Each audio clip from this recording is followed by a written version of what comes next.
Buddy. Hello, hello.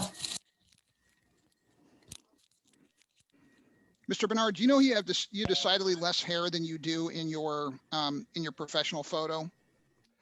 This is my COVID coiffure. It's low maintenance.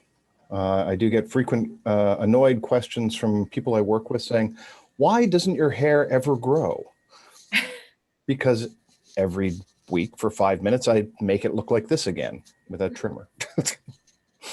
Yeah, I do have very lovely COVID masks, however, to, support my personal male vanity. My current one favorite is a Mondrian print. So. Sweet. Good. Hey, Heather, how are you? I am fine, thank you. I'm good. Yulia, thank you for putting the phonetic spelling of your name. I know you have a lifetime of experience with needing to do that, but could I also get how you pronounce your last name? Yeah, if you must say it, you say it like your you with the hard g. So your you, Georgiou. Your you. You Georgiou. want to spell phonetically? Georgiou. Yeah. If you messaged it to me, this in the private chat, I wouldn't look like such a doofus. Oh, hey, I appreciate anyone that tries. So. All right, good deal. Is that Hungarian? It's Romanian. Romanian. That was my second choice. So I have a weird background in that my ex-wife is Serbo-Croatian. So every once in a while I run into people with Serbo-Croatian names and then I'm able to pronounce them and they go, what? It's superpower. Or I definitely would never assume people can do that. And my ex-wife kept my last name simply because Djurcevic with 4 letters that don't exist in the English alphabet was far too much of a pain to deal with professionally. That's funny. Nice. All right. So we are waiting for Darius, I think, and Eric Wessoff.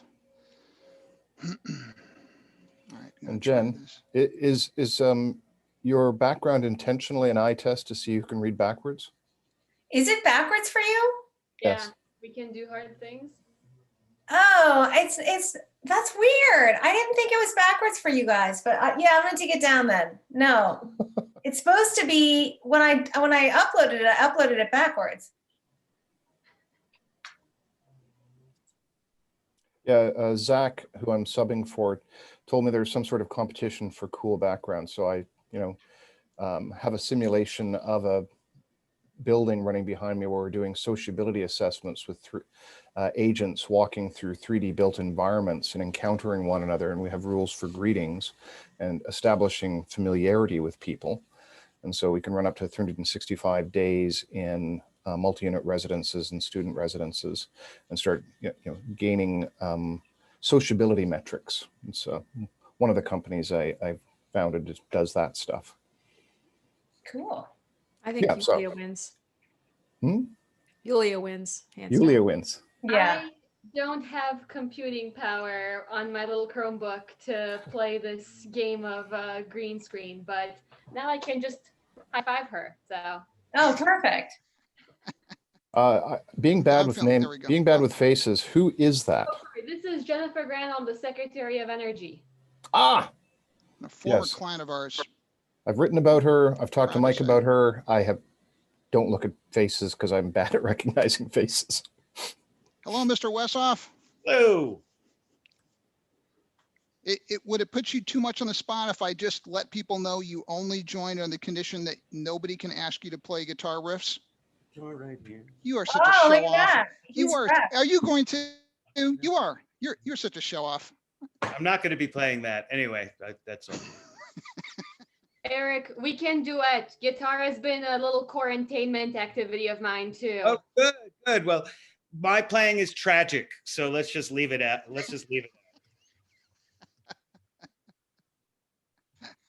Okay, folks. So hey, I got a little bit more of a script for this one. So I can rattle off everybody's names. Yulia, thank you. I will do my best to follow that helpfully provided phonetic spelling. And we'll just, you guys gave me great, we have more than an hour's worth of topics that you all sent. So that's great. And I think we've already got 6 audience questions. So pretty good stuff. Yeah. Someone wants to ask about direct payment instead of the PTC. Okay. We've got a couple of people who want to ask about Biden. Someone wants to know what you all are doing to combat disinformation around renewable energy projects. So I'll try to soften that one a little bit because I don't know that's your fault. And then what message should we be sending to our elected leaders so they focus on smaller scale energy projects? But I'll open up with just a general question about the trends and just do kind of a go around. And that for those of you who haven't been with us before, just jump in. The first question I just do the rounds and just call on people, and everything else just jump in as you see fit. I'll see the tip jar. So any questions for me? We have about 60 people who are registered, I think. Julia. Yeah. Quick question. How often, I'm assuming, given the audience for this, how often do we address sort of the kind of pitches we get or what could make pitches better? Is that just kind of kept to the end, or should we leave that throughout based on topics? So I typically will, because we get a fair number of new participants every time. I'll typically ask at the end, what advice do you have for the people on this call who want to pitch you? Trust me when I tell you the regulars on this thing have no shortage of guidance in that department that they have provided already. So you could just basically save it to the end, in essence. So yeah, but it's oddly enough, it's the thing that most people privately tell me they want you guys to talk about rather than topics. So what they all want to know how to pick the lock at your publications. So I think we're good. Any other questions for me before we go log on? All right. So here we go. All right. All right, everybody. Hello. Just want to welcome everybody back to what's now our 4th quarterly convening of the Cleantech Editors Roundtable. My name is Mike Casey, and I'm president and founder of TigerCom. We are a clean economy marketing and public affairs firm here in the U.S. And I'm really excited about our lineup today, and our lineup has some changes in it. I'm going to go through those now. We're joined by Canary Media's founder, Eric Wessoff. You'll please note that Eric has joined us on the condition he would not be asked to repeat the guitar riffs he performed in Canary Media's launch video. So music requests will have to wait. Utility Dive's Catherine Morehouse is away from her work. So her colleague, Yulia Georgia, has agreed to fill in for Catherine. Clean Technica's Zach Shahan had a webinar he's running. So we're joined by his colleague, Clean Technica's senior editor of low carbon strategy, Mike Bernard. And as many of you know, Jan Brandt got a new job that made his schedule unpredictable. And he told me this morning he was not going to be able to make it.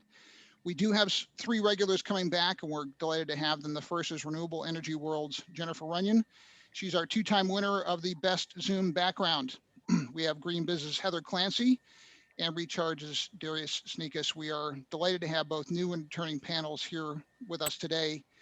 And on a personal note, I'll say that these panels have become something that we certainly enjoy hosting, but we keep hearing from people in the sectors that make up the clean economy how useful they are. And I think that's because these editors have a vantage point that unless you have a job like theirs, you simply can't replicate. They get pitched by us, the collective us, hundreds, perhaps thousands of times a month. And it gives them a window into the trends that are emerging, both the things they've seen and the things they can see coming down the corner. And we put them together for an hour. I think what emerges is a really solid 360-degree view of where our sectors have been and where they're headed. So it's really an honor to host them. And to our audience, I'll just say, please keep your suggestions on how we can improve these convenings, keep them coming, because many of you have made really good suggestions. We benefit from them and we're grateful to you. So the first question I want to ask is the question we typically lead off with, which is, what are the trends that you're seeing emerge now that we've got 3 months of the first year out of the way? Jennifer, can I start with you? Oh boy, well, I did not have enough time to really collect my thoughts on this one, but I will say, things are looking great for clean energy from where I sit. It's to the point where I'm almost getting tired of the massive solar projects that are being announced all the time. I think the Biden American Jobs Plan for the U.S. looks great, and I really hope we can get it passed. I think it's so thoughtful, and I think it lays out a really nice path for us. I've also been pleasantly surprised to see some microgrids going in California for resiliency and for fighting wire fires, but also for just being cleaner. So those are a few things I'm seeing that I'm pretty happy about. Heather, how about you? I knew that. So yeah, lots of things. I'll key in on two of them. One is I'm super excited about the potential for a green bank. I think that at a national level, I think that will unlock a lot of finance for projects where we haven't typically seen them before. So smaller projects for community solar, potentially for communities that have not had access to the clean economy or clean energy developments that we would all love to see everyone have access to. So that's one of the things that I'm watching. I'm also really excited about some of the carbon tech related announcements I've seen recently. Some really good developments on the concrete side for sequestering carbon in concrete, but also tons of potential technologies for industrial decarbonization. So things that make industrial processes much more energy efficient and much less carbon intensive. So that's where I'll leave it. How about you, Eric? You're on mute, Eric. Well, it's good that I was on mute. You didn't want to hear what I just said. Anyway, well,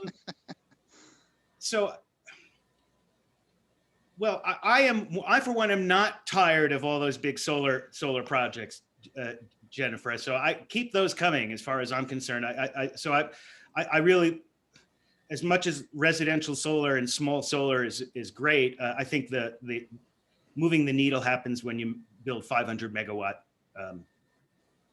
But that wasn't the question.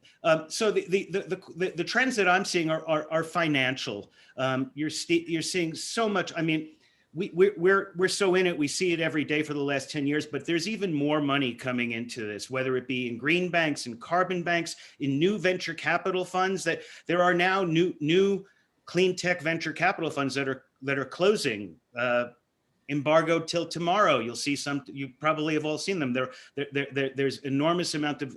There's the venture capital hangover is kind of over when it comes to clean tech, and so we're seeing that type of financial innovation.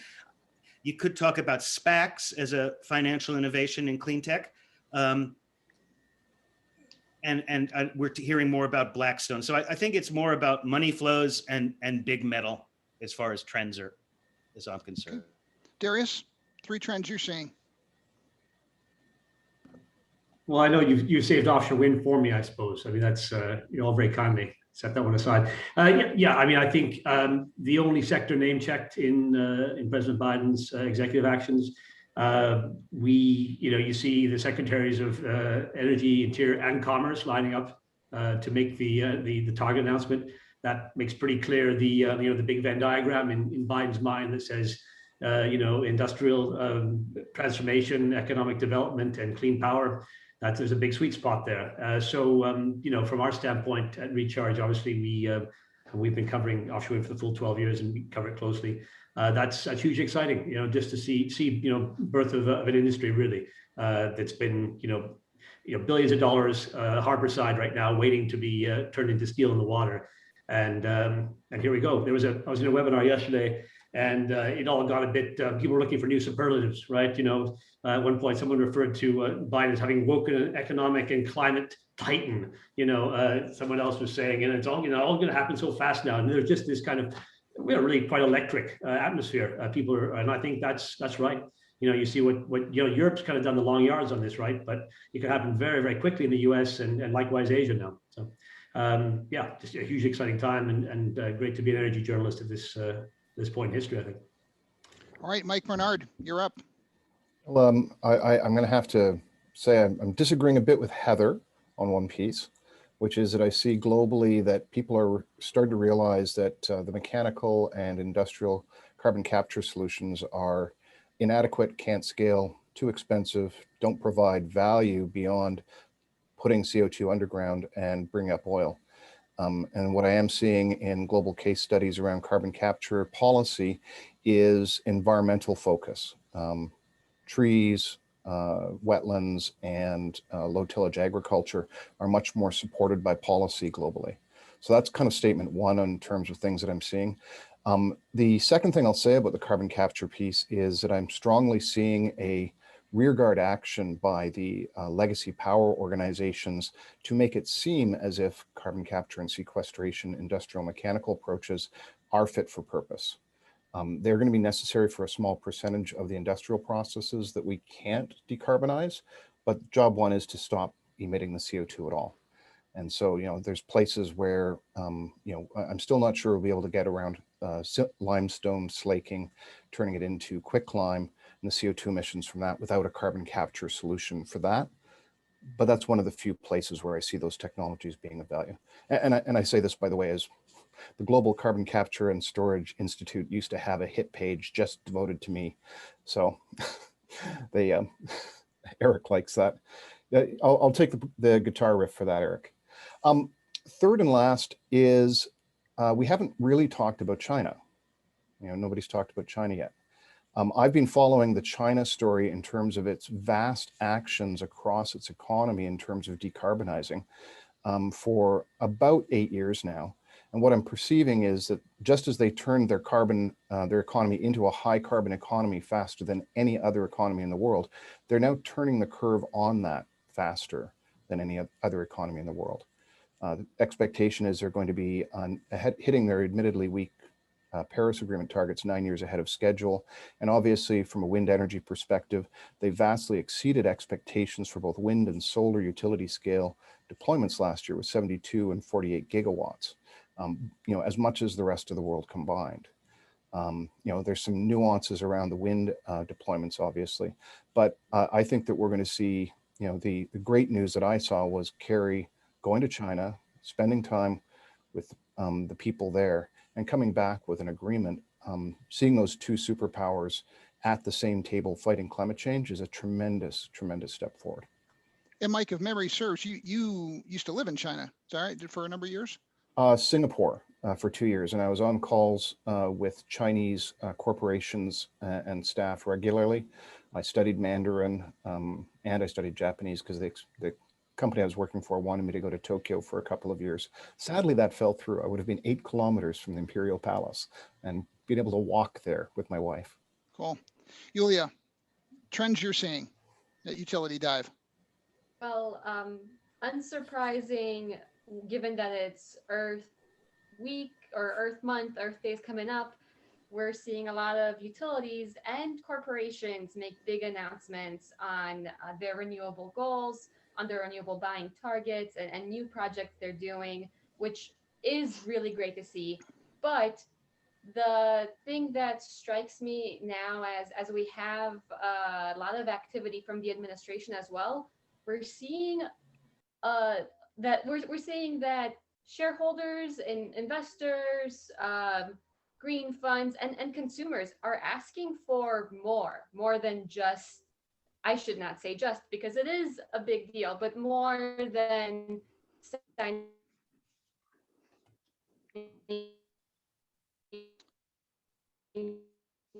Yulia, I'm afraid we're losing you. contracts for renewable in corporate and utility action as a lobby. Oh no. I'm sorry, I available. Where did you lose me? You're muted, Mike.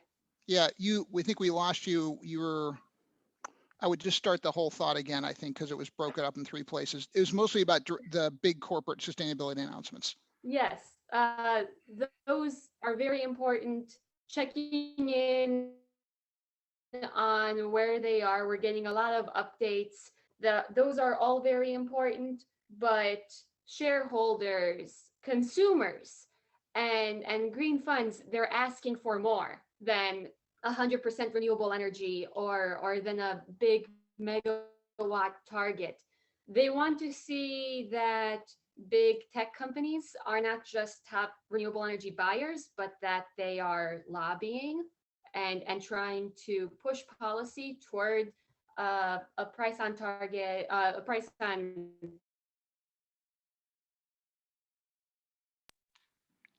Yulia, I think we're losing you again. Let me then riff on that question for the rest of you on this panel. Carbon. So, and they. So direct corporate purchasing and corporate sustainability programs. This is a topic that came up when we were talking before about subject we want to cover. And we also heard this from several people who sent questions in early. So I guess I'll frame the question this way. How serious is the corporate sustainability movement relative to where it was, let's say, a year ago? Has it picked up momentum? Are these commitments by and large serious? And how much are they driving the increased sustainability of the economy? Heather, I don't know anybody who's got a better window into this than GreenBiz, but can I start with you? So the question is, are they serious? They're serious. Are they detailed enough to be meaningful? My main answer is no.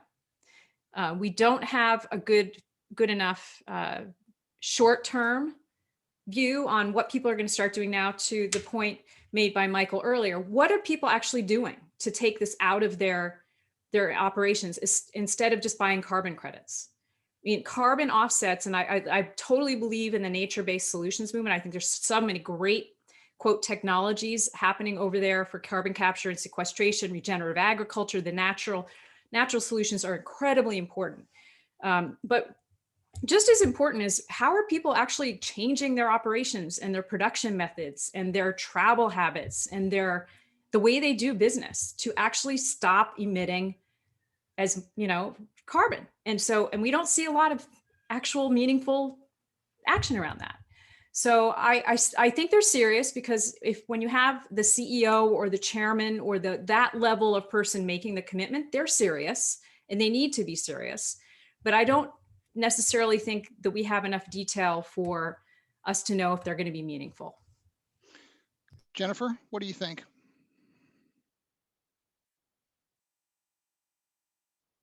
You're on mute. Yeah, I'm sorry. I was unable to unmute. I think Heather's totally spot on with that. I mean, I think the volume of announcements that I'm seeing is greatly increased. It seems like everybody is saying we're going to be carbon neutral, we're going to be carbon neutral, and I think that's wonderful. I think it's great. But agree. I mean, what Heather is saying is, what are you actually going to do? I mean, and the truth of the matter, if you take it a step further, is we don't really have a clear path to be 100% carbon free. I mean, we don't. We're relying on some technologies that we are pretty sure are going to be there and be ready in 5, 10, 15 years, but we don't really have those. I'm talking about things like hydrogen. There's so many demonstration plants and they're coming, but we haven't really proven that we can do it. So I agree. I think the wish and the plan and the pledge is wonderful, is great. But I think, yeah, you're right. We need to see some more like actual actions. I mean, I hear from both of you, there's a little bit, perhaps a good bit of hoping the pool gets filled now that they've jumped off the diving board. Is that fair to say? I would say, yeah. Okay. All right, Darius?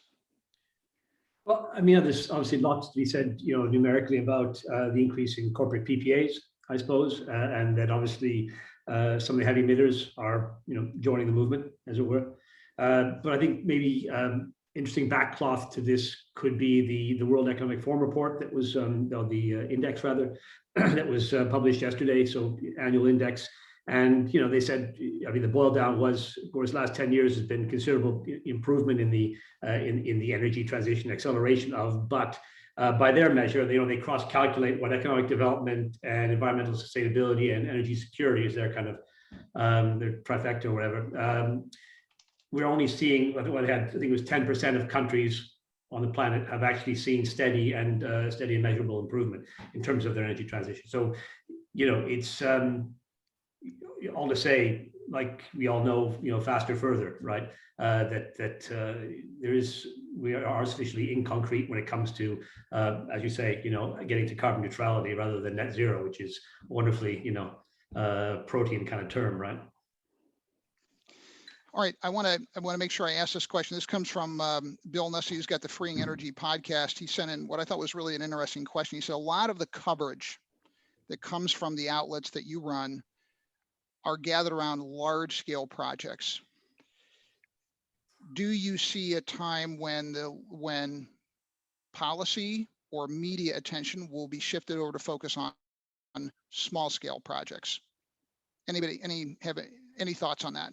Mike? Why don't I jump in on that, because I know Mike Berge of the Distributed Wind Energy Association, and people try to pitch me tiny generation stuff all the time, and I've spent a lot of time on the entire space of efficiency versus in buildings versus not, and my position, and what I give guidance to when I do talk policy to people who care about that kind of stuff is, there's preserve at scale, conserve at scale, and generate, or preserve locally and generate at scale.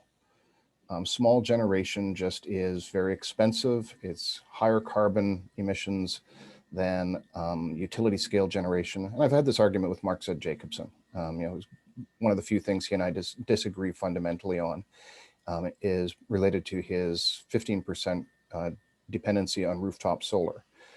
That dependency requires 100% of all rooftops, including car sheds, have solar panels on their roofs. And that's 5 to 17 times the cost per ton of CO2e avoided as utility scale solar per McKinsey. And so it doesn't make a lot of sense to go down that path. There are things that certainly do make sense, which is changing policy for embodied carbon in buildings. So we move to engineered hardwood,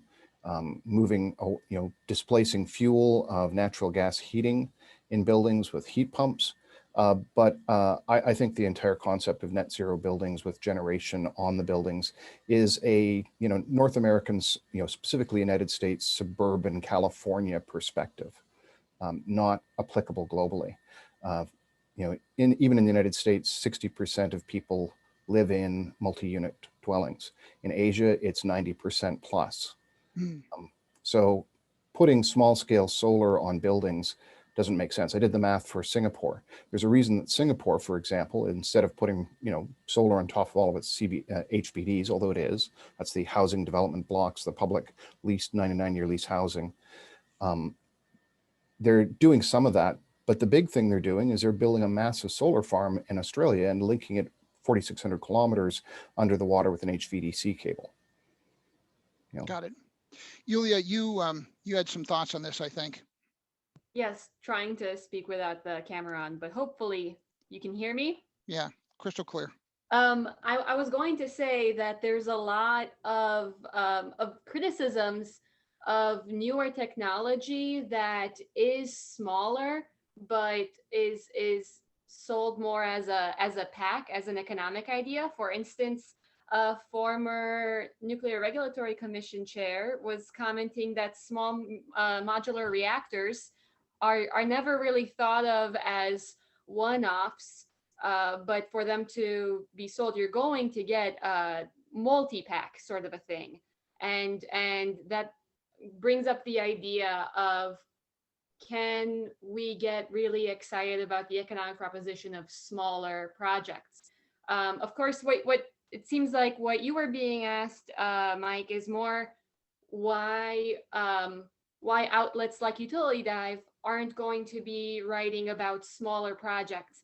And I think on my side, we tend to focus. It's always great to see pilots take off and newer newer exciting things be put into practice. It's going to happen on a small scale, but when it comes to clean tech, it's a lot more exciting for our readers when a project answers an interconnection issue, and larger projects tend to have more issues to answer. I think that's more simply put. Definitely the utility audience, the decision makers in the utility space care a lot about what's going on with distributed resources and smaller projects.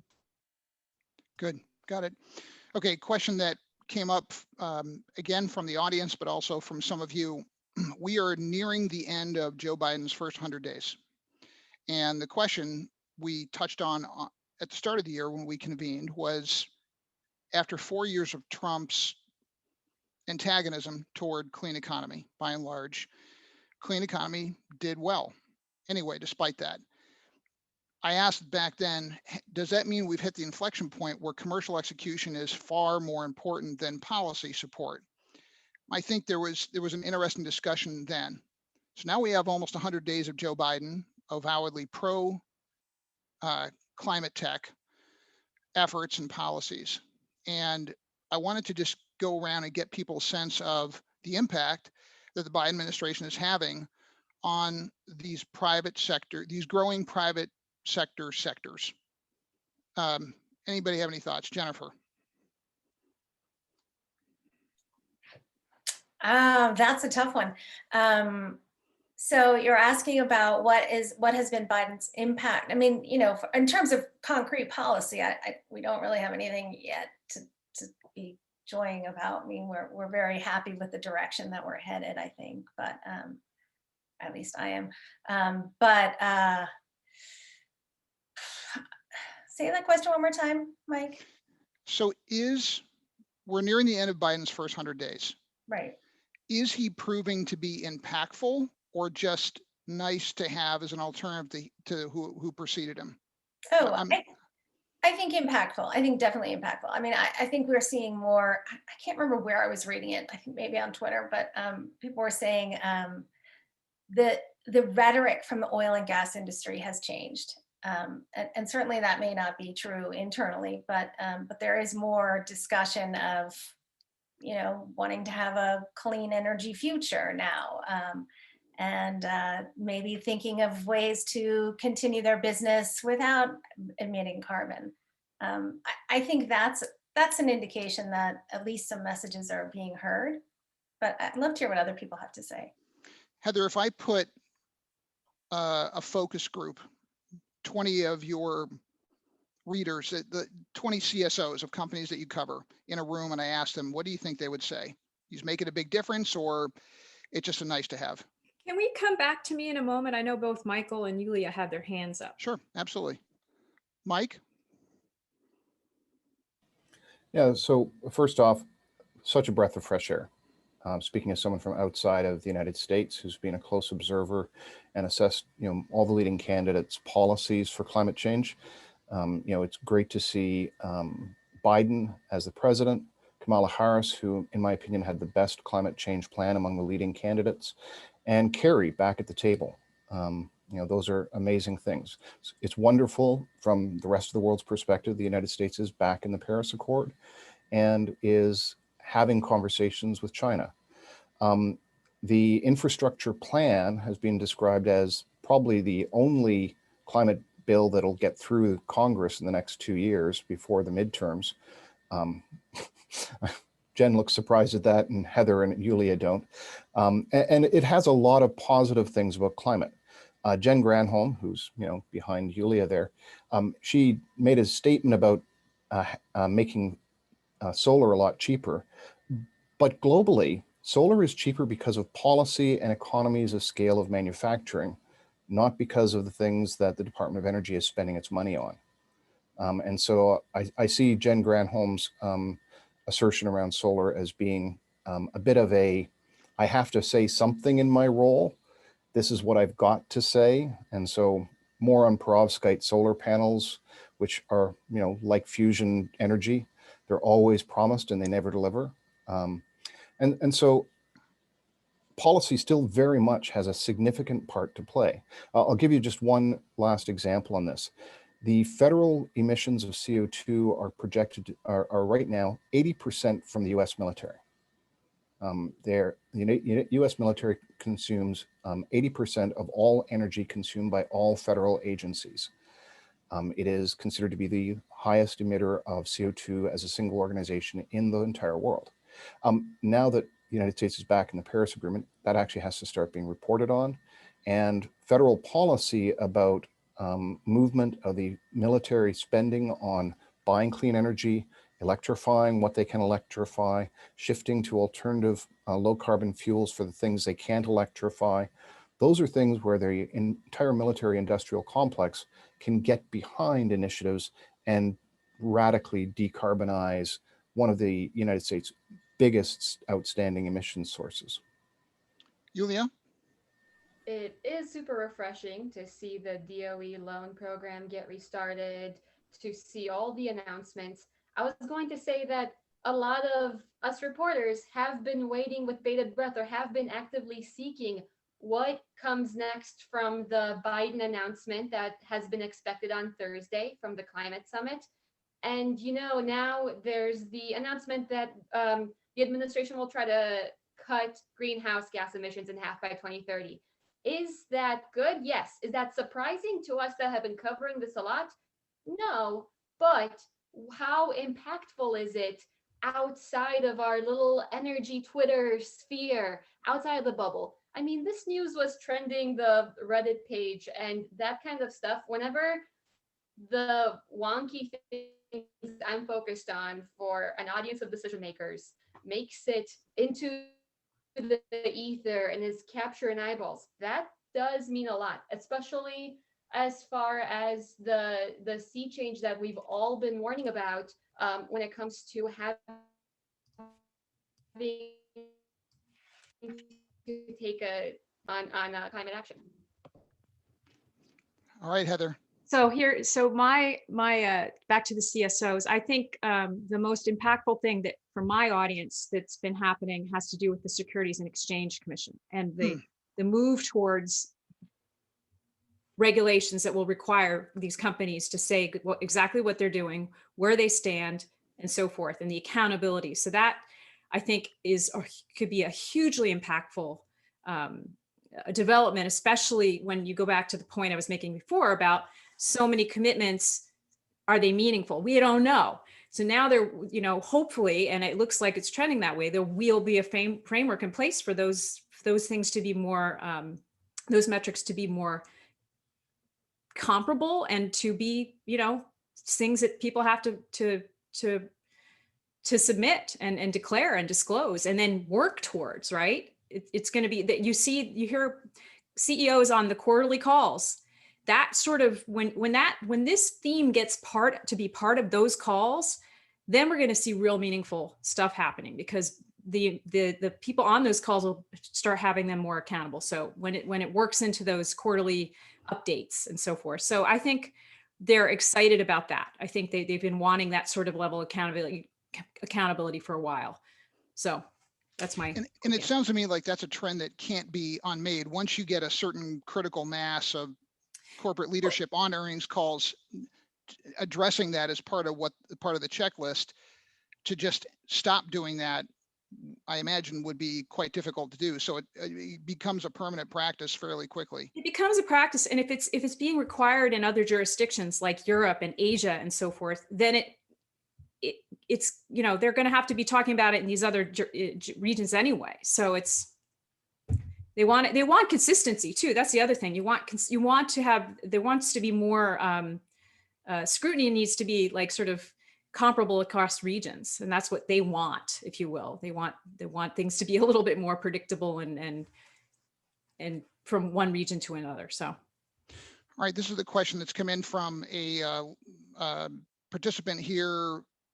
I suppose is more for those of you who are covering the power sector, but role of tax equity has been a topic for debate, and the people who would view themselves as responsible for bringing steel out of the ground, tax equity is a constraint. Perhaps unless you're NextEra, it's viewed as a constraint on the growth of clean energy, while it's adding a constant uncertainty because the tax credit gets renewed typically short term and only with great struggle.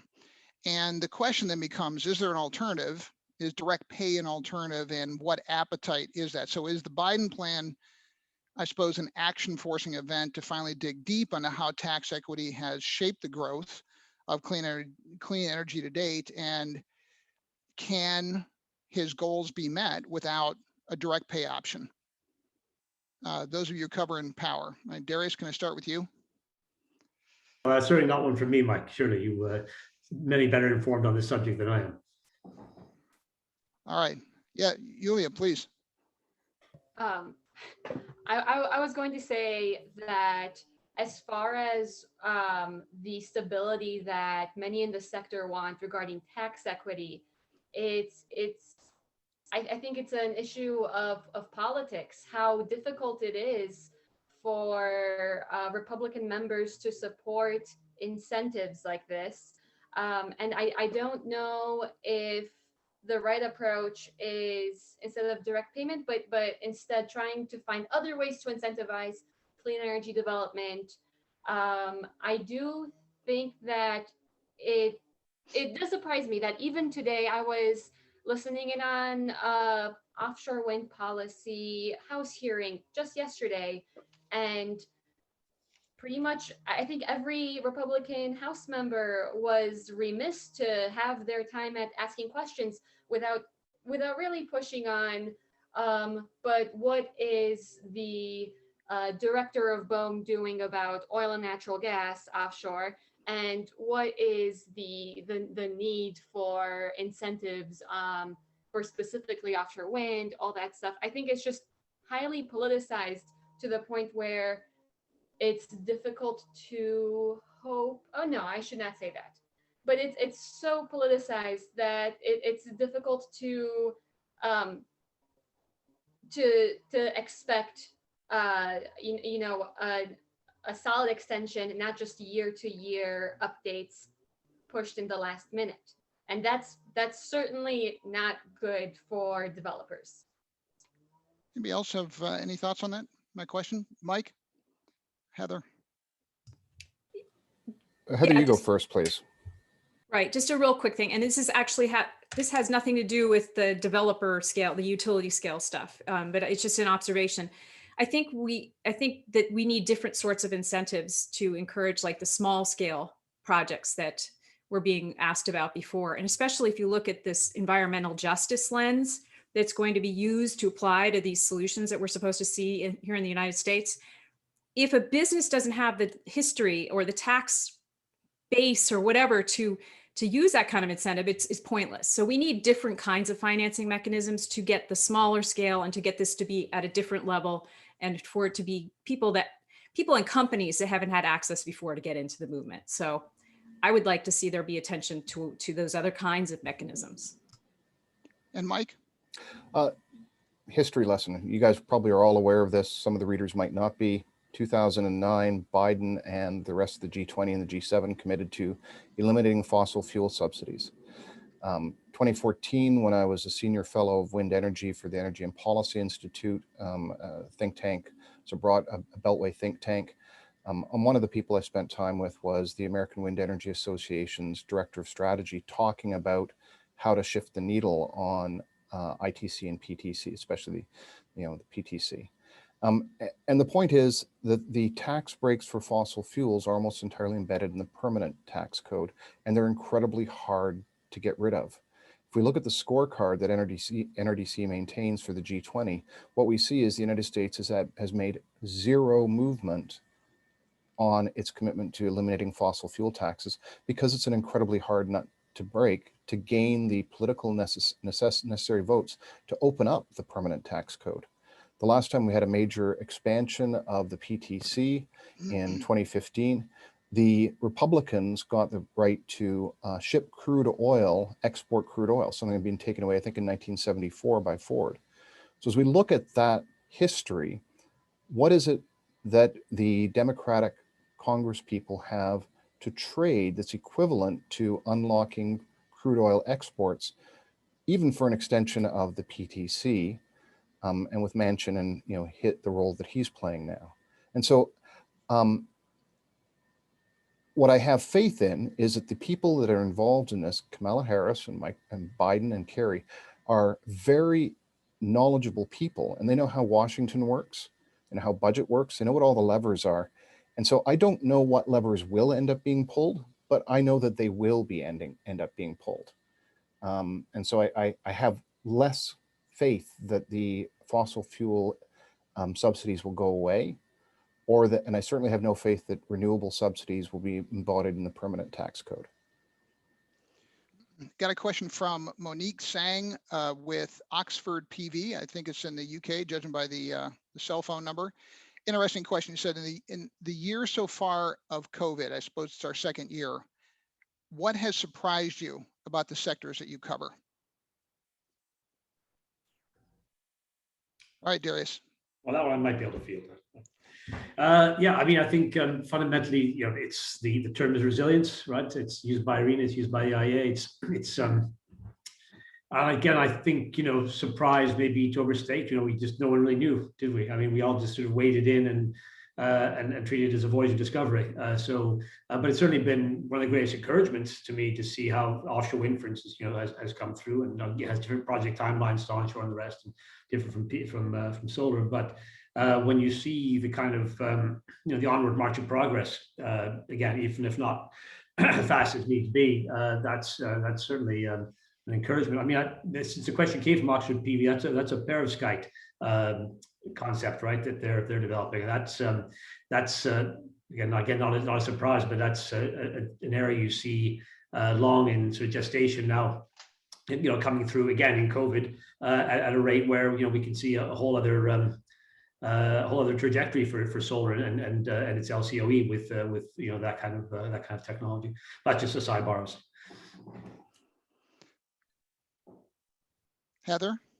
Yeah, I mean, there's two things. I think there's two things. One is I think the assumption was that we were going to see a slowdown in the power purchase agreements, the corporate power purchase agreements for renewables, just because of the general chaos and confusion over can these projects start and so forth. And that didn't happen. So those kept happening. We had a bang up fourth quarter. First quarter was really strong. I mean, I'm talking specifically about the corporate offtake agreements. And then the second thing I think that has surprised me a little bit is just sort of the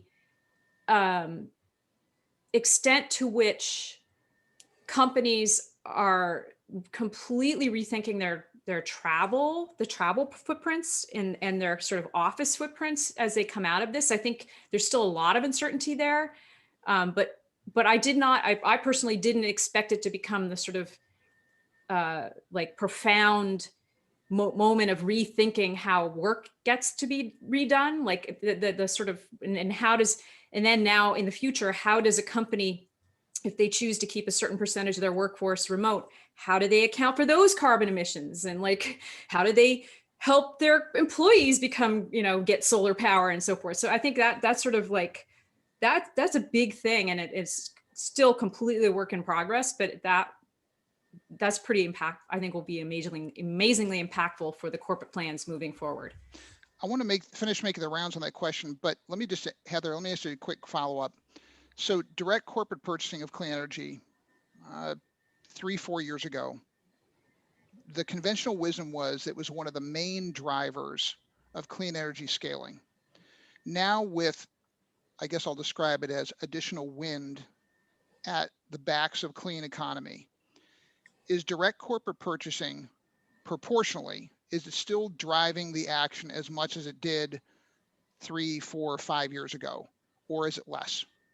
I'm not sure. I don't know I don't cover energy development specifically enough to know as a percentage of the whole, how impactful it is, honestly. So, I mean, I know these companies needed the offtake agreements. I don't know what the case is right now. I think that's better for Yulia or someone who focuses more on utility. All right. Utility plans. Jennifer, what surprised you? Okay, so a couple things. So the growth of solar, again, even rooftop solar, I was very pleasantly surprised to see that solar just coasted all the way through 2020 and continued to grow. And I thought that was really just something to celebrate.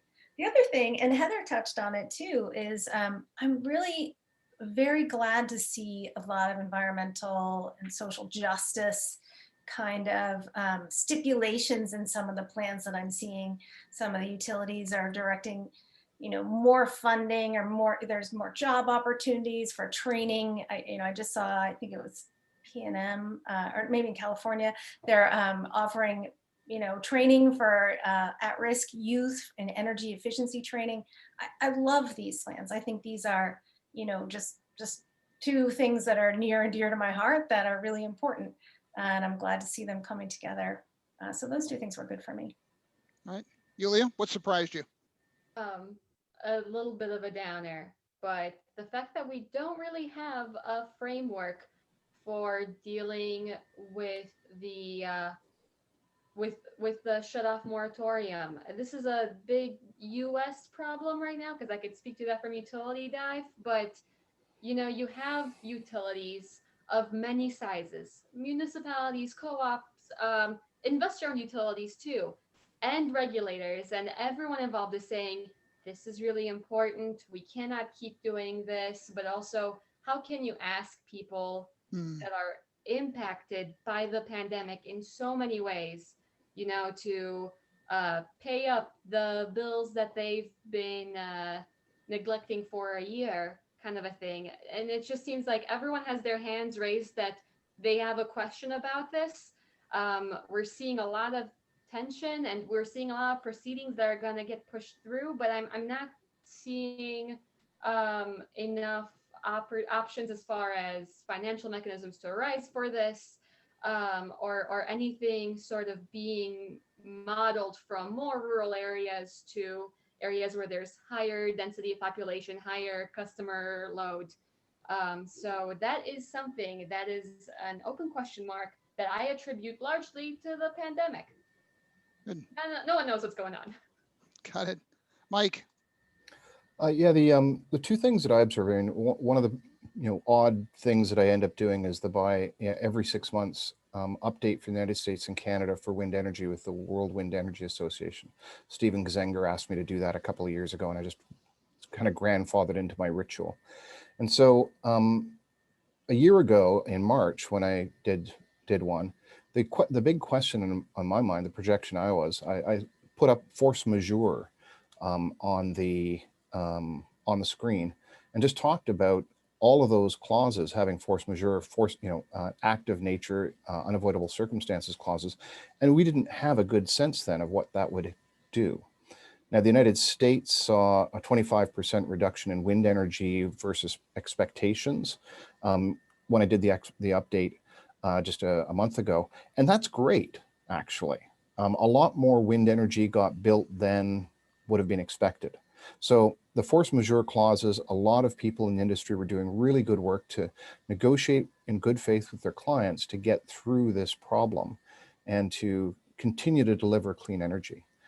Now, on the other side of the coin, I'm an energy assessor and analyst globally writ large, which means I also pay attention to the oil and gas industry.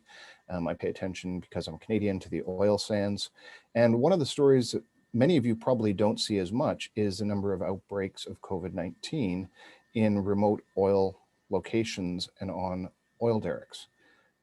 The value proposition of renewables continues to be resilient against pandemics, whereas the fossil fuel industry has some real challenges with that. Interesting. All right, we have a question from Bevan Augenstein. He's with EDPR, and he I think this question echoes sentiments we've heard widely across the clean energy development world. And I suppose it leads to a broader question. So I'll two-part this. First, do you see a lot of disinformation, purposeful propaganda, I guess, against clean energy? And number two, what do you see your platforms as being able to or you should be doing to counteract that? Mike, that was the quickest hand raise I've ever seen. Go for it.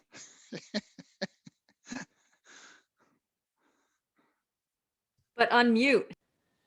Part of this is because I backed into this industry in part countering disinformation.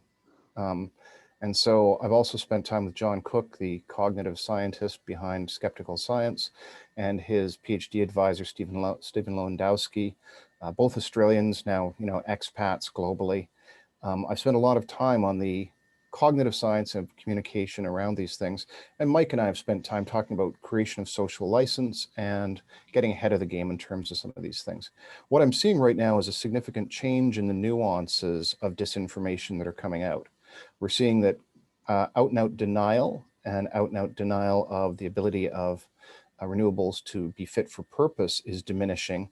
But what we're starting to see now are slightly more nuanced things about the last 20% not being fit for purpose and us not having storage. I keep hearing this, we don't have the storage problem solved. But I'm just going to say that we have 9,000 gigawatt hours of grid storage capacity with 160 gigawatts of delivery on the grid already, and it's called pumped hydro storage. And the amount of disinformation I see about this, Mike and I have spent some time with a developer on that, that I introduced him to, which I thought was very interesting. Similarly, I'm starting to see some very interesting changes. There's a lot of attacks on China. It's a big thread right now, as if China isn't doing anything, as if we can't solve global warming without China is an emerging thing. The xenophobic nature of a lot of discourse right now is problematic. We have to have a nuanced and understanding of the good and bad of both. I mean, for those of you who didn't see Jeffrey Sachs on BBC recently, I would recommend you looking up Jeffrey Sachs and his response to a BBC attempt to frame the Biden and the Kerry and Yulia. I think she might have seen that one, but Jeffrey Sachs's response to people attacking China's human rights issues was very powerful, and it was not talking about their climate actions. And so we're starting to see some really different changes. And the last thing I'll say is there's a bunch of technologies which are being promoted into areas that they're not suitable for and are not fit for purpose for. Hydrogen being a clear one. 55% of hydrogen right now is used in petroleum distilleries. 38% is used in ammonia generation for fertilizer. We have to replace the 38% and the other 7% with green hydrogen, but we don't have to replace all that hydrogen in that $120 billion annual market. But if you listen to the hype about hydrogen right now, the hype is not a shrinking, diminishing market with hope for steel reduction. It's massive growth and use in natural gas pipelines and replacing natural gas and et cetera, et cetera. It just doesn't bear scrutiny. So. Got it. Darius, disinformation? You're on mute. Myself, I think maybe a follow-on to something of what Michael is obviously angling at, and that hydrogen and CCS, and in a way, offshore wind, I'll just mention for the third time in the hour, are being rightly perceived potentially as kind of somewhere between a fig leaf and a drag chute for the oil and gas industry. So fundamentally, how slow can they wind down hydrocarbon production? Well, slower if you believe in blue hydrogen actually even being economic by 2030. Slower if you can look at CCS and its CCUS, as it was sort of rebranded in its most optimum scenario developments. And I think that's where I feel in some ways there's the greatest potential. I mean, I came out of the oil and gas industry. I was 13 years with offshore engineer and petroleum economist, oil and gas journal. Is big oil going to be benefit or burden to the energy transition? And that's not just on, again, how much of a go slow they want to take in making their transitions, using misusing these technologies. I mean, ExxonMobil announced today this hydrogen, or sorry, this the CCS hub in the Gulf of Mexico. I mean, the price they're asking, it's as I understand it, off the charts. I mean, the whole thing is really pretty monstrous. We did a piece recently with on Chevron backing a new floating wind technology, and for Chevron, it pays to say, well, look, it's Chevron Technology Ventures that's backing this, not Chevron, even though of course Chevron owns CTV. So my point is that there is the heels are being dug in.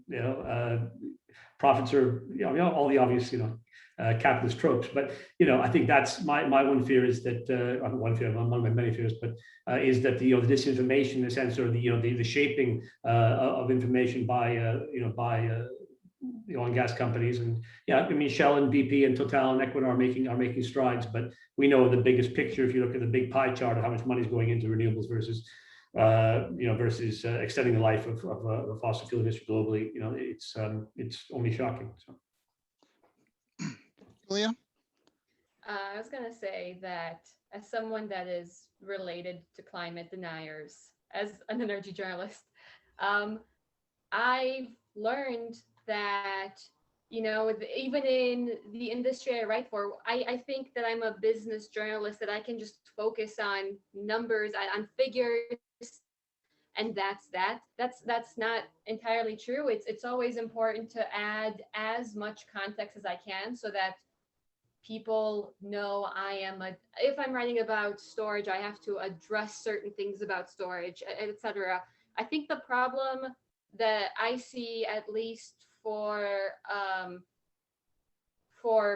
the more specialized bubble of utilities, as far as the climate economy, is that there are people that think climate change is a tale propagated to make green CEOs the top of the food chain, and to make more money for the climate economy. And I think that you can't disabuse someone of that notion when you're writing about industries asking for more tax credits and more things. It does feed into their very entrenched perspective. If, as a responsible journalist, you're taking this on, I think that leads you to having, I mean, all of us are trying really hard to have balanced sourcing and multiple perspectives, but it's just something that's pervasive, that's not going away just because we have an administration that is making statements on it. We are at the top of the hour. I have a last audience question, and then we'll just do a quick go around on our perennial closing question. So Matt Ferguson asks, is there a growing sentiment that the US GDP growth will be led by the climate economy? Anybody in particular want to take a stab at that? I could at least start the ball rolling. Sure. So one of the things I was looking at recently was the amount of money that's being spent on COVID recovery and economic stimulus assessed across the entire space of industries, and how much of it is flowing into the fossil fuel industry. I'll just take Canada as an example. $18 billion is flowing into the fossil fuel industry. Another $1.5 billion is flowing into green hydrogen, but most of that is diverting to blue hydrogen in the fossil fuel industry. The United States, we're seeing similar things. In Europe, we're seeing similar things. There's a large amount of fearful preservation of old economy stuff instead of an embrace of new economy and transformational stuff. And so my perspective as someone with a global business background, I've worked on billion-dollar deals in multiple domains. Part of my weird background is that the economics of decarbonization, of energy and electrification of things is going to win, but it's going to be fits and starts, and it's going to be antithetical to policy in many places. All right, with that, we often close with the question that most clean techers covertly want me to ask all of you. And perhaps for the newcomers, Eric Wessoff, by the way, apologizes. He had technical trouble, had to get off, and is having trouble getting back on. So the question that they often want me to ask you is, what advice do you have for them and how to most effectively pitch you? So perhaps we'll go to newcomer Yulia. I know you had some thoughts you were saving up on this. Yes, I think that oftentimes I get the pitches that I'm going to click on. If I do not recognize your name in my inbox, I'm going to click on your pitch. When it references people that have worked in the administration with the Federal Energy Regulatory Commission, or anyone that has had a past or that has recently worked at a large utility, because I know then that you have people that can finally speak on things. They're basically freed up. And I know that's very, very hard to always get connected with. But another way that, if sort of like a cold call, cold email thing that's going to get my attention, is reports that have analysis that, or either analysis or sort of case studies on pilot programs from utilities. On here is a small co-op that, you know, they have a very small project. Let's say it's too small for me to have written about when it was first announced, but now we're looking at what it did and how it can be better integrated, or what energy efficiency gains there was. Whenever I see that sort of stuff, I really, really want that. And if you don't have any of that, I think it's important to try to reach out and build a relationship, so then I recognize your name in my inbox. All right. I think we're going to start losing some of our panelists here, and maybe just a 15-second answer from the rest of you. Mike, someone wants to pitch you successfully. What's your advice to them? Nerdiness and context. I'm the nerd. I am the deepest nerd, I think, on the entire Cleantechnica roster. I've been pushing for very pragmatically focused, accurate, and economically sound reporting. And, you know, we've had a significant sea change in terms of improvement of the quality there, and it's great. So I'm very pleased to see the growth of that outlet that I'm so, you know, closely associated with. Heather? Yeah, read my publication. Don't be afraid to tell me who's made a mistake, and what my readers can learn from your mistakes or from what you've learned. And don't pitch me Earth Day stuff. I have to go. I'm so sorry. Thank you, Thank Heather. you so much for the opportunity. Great. Jen? Yeah, I mean, pretty much everything that Yulia said was amazing. I like projects. I like solutions. I'm not going to ever cover your new product ever. So you could stop pitching that. How about that? Got it. And Darius, last word. No, How do people pitch you successfully? Take a free trial, and again, unless it's a 15 megawatt turbine, we're probably not, you know, interested on the first bounce. Think market context. Always think, you know, how does this impact the market, not just the revenue stream of the company that's pitching. Great. With that, we're going to bring the fourth convening of the quarterly Cleantech Editors Roundtable to a close. We are really grateful to all of you for joining us, both as participants and as panelists. And we'll be back here another quarter. Keep those suggestions coming on how we can continue to improve these. Editors, thank you very, very much for your time. We really appreciate it. Thanks, Bye Mike. now. Thanks, Thank you, everyone. Mike. Yep. Pleased to meet you all. Speaking. Yep. Cheers. Bye. Take care.